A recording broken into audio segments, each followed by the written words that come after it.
contohnya mau bangun masjid di Uganda, di mana tuh Uganda, orang juga nggak tahu tuh Uganda di mana gitu. Jadi kalau yang ceritanya yang Uganda itu, kenapa saya bikin masjid di Uganda? Pada waktu itu saya mau bikin masjid di Garut, kok kayaknya susah banget perizinannya, ngebeli tanahnya, kok kayaknya susah banget gitu. Ya mungkin Allah belum kasih kesempatan ya pada waktu itu. Tapi karena memang saya pada waktu itu, karena saya dikasih uang 500 juta sama Deddy Corbuzier, dan saya memang niatkan bahwa 500 juta itu bukan milik saya gitu, karena saya nggak melakukan pekerjaan apa-apa gitu kan, hanya sekedar ngurusin berat badan gitu. Jadi saya nazar sama Allah di saat saya udah turun, saya mau bangun masjid gitu. Tapi kan banyak cerita-ceritanya. Jadi suatu saat saya langsung melihat ada postingan dari teman saya dari Hands Foundation, dia kebetulan lagi ada di sana.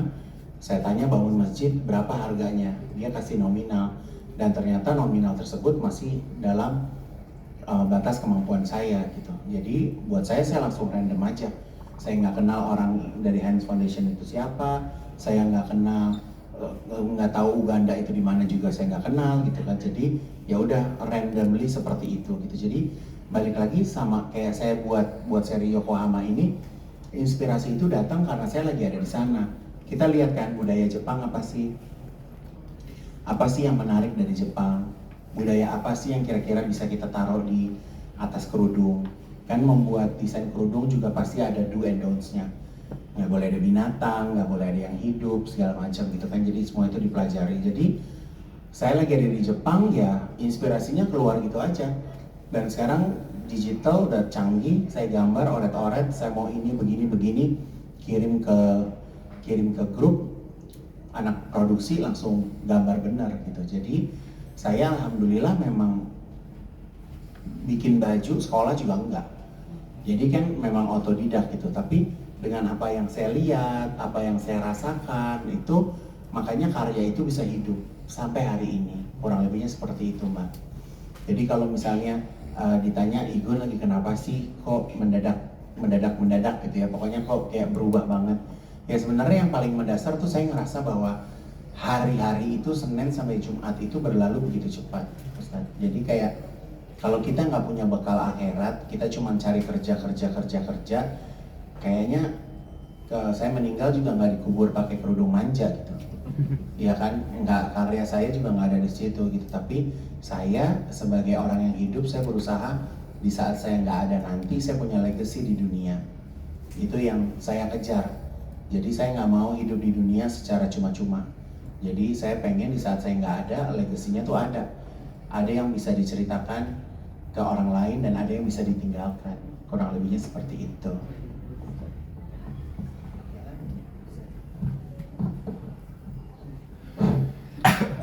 Saya bersyukur ketika musim haji 2025 kemarin, bulan Juni, saya bertemu dengan Kang Igun di satu tenda yang sama. Dan juga satu tenda dengan Ruben Onswe. Ruben nggak ikut. Siapa satu lagi tuh? Afgan. Bukan. Sama Afgan. Afgan, alhamdulillah.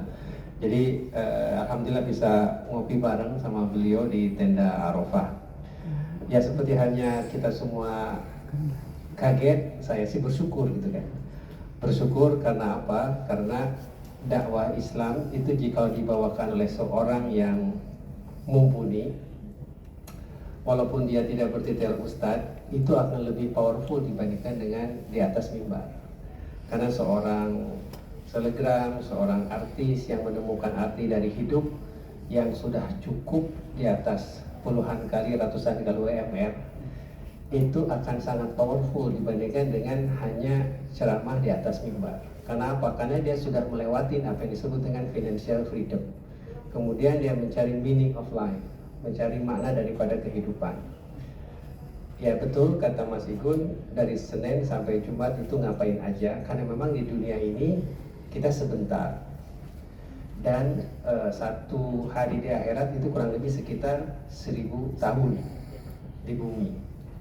Jadi kita ini jika dikasih umur 1000 tahun, itu sama dengan satu hari di akhirat. Nah, jika kita umur kita itu 70 tahun, sama dengan 1,5 jam. Saya ulangi ya, 1 tahun 1000 tahun di sini sama dengan 1 hari di sana. Jadi jikalau kita berumur 70 tahun, sesungguhnya di akhirat kita itu baru 1,5 jam. Nah, bahkan di akhirat itu hidupnya sangat amat lama, ribuan tahun, jutaan tahun, bahkan miliaran tahun ya habis-habis. Jadi orang yang bersyukur itu, orang yang berhasil itu tidak terkecoh dengan kehidupan dunia yang hanya 1,5 jam ini. Berapa sih kita mabok-mabokan? Cuma segitu aja. Mohon maaf, berapa sih kita mau berselingkuh? Cuma segitu aja. Nah, tapi jikalau kita ingat akan makna yang terdalam, pasti kita mengorbankan yang pendek 1,5 jam itu untuk yang berjuta-juta tahun. Terakhir pertanyaan dari Ibu atau dari Mas, apa yang bisa kita berikan? Sebagai seorang yang berharta, kita berikan harta. Sebagai seorang yang memiliki ilmu, berikan ilmu. Seorang mahasiswa, dia bisa ngajarin akuntansi, ya sodakohnya akuntansi itu. Seorang mahasiswa yang bisa desain, sodakohnya ya desain itu. Seorang mahasiswa yang bisa AI, ya sodakohnya AI itu. Jadi sesungguhnya sodakoh itu tidak harus uang, tetapi adalah semangat sharing dan semangat berkontribusi dengan apapun yang bisa diberikan. Dan boleh jadi ketika nasihat kepada seorang yang lagi broken home, itu sodakohnya adalah mendengarkan, jadi pendengar yang baik. Itu adalah sedekahnya. Jadi ketika ada curhatan, dengerin, betul Mbak, memang kita harus sabar, alhamdulillah, semoga Allah menguatkan. Itulah sodakohnya. Dan ternyata ketika dia sudah dengerin setengah jam ngoceh, dia hatinya menjadi lebih tenang karena sudah keluar semuanya. Allah Akbar. Terima kasih Bapak. Mas, waktu saya terbatas, izin karena saya harus masuk ke sesi saya sekarang. Saya jawabnya singkat aja. Kenapa sih kok Ustaz Fatih bangun masjid di Jepang? Jepang tuh matahari terbit pertama kali. Saya hanya ingin kalau ada azan di sana saya dapat pahala. Saya mungkin besok wafat, tapi setiap yang azan, setiap yang sholat di sana saya dapat pahala.